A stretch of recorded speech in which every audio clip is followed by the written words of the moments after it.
What happens when Christians gather and pray? New York, 1857. Banks have failed, railroads went bankrupt, factories closed, and unemployment increased. The United States was in a state of depression, economically, politically, and spiritually. This brings us to a tiny church on Fulton Street. With membership growing smaller day by day, the Old Dutch North Church on Fulton Street hired a man by the name of Jeremiah Lanphier, a former businessman with no church experience, to try and jumpstart the church through active visits in the local neighborhood. Now, Jeremiah enjoyed spending time in prayer with the Lord, and he thought perhaps others would too. So he went about the neighborhood advertising a prayer meeting he would hold in September. He went door to door, handed out bulletins, and waited. Finally, the day of the prayer meeting came, and for the first half hour, no one showed up.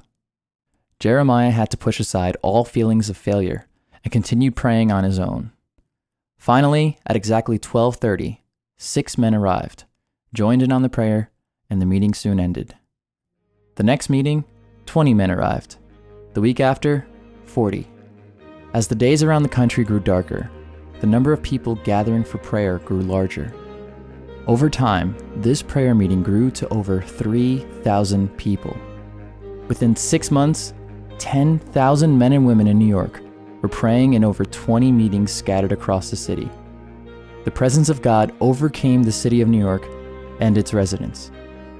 But the revival didn't just stay there.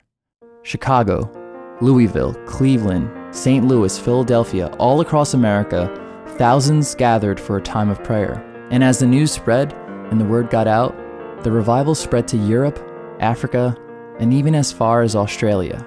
You see, because of the Fulton Street Revival, the gospel was heard by millions, and as a result, many lives were saved. Families, entire communities were more interested in the Word of God and wanted to grow even deeper in their relationship with Christ. So, what happens when Christians gather and pray? Well, you decide.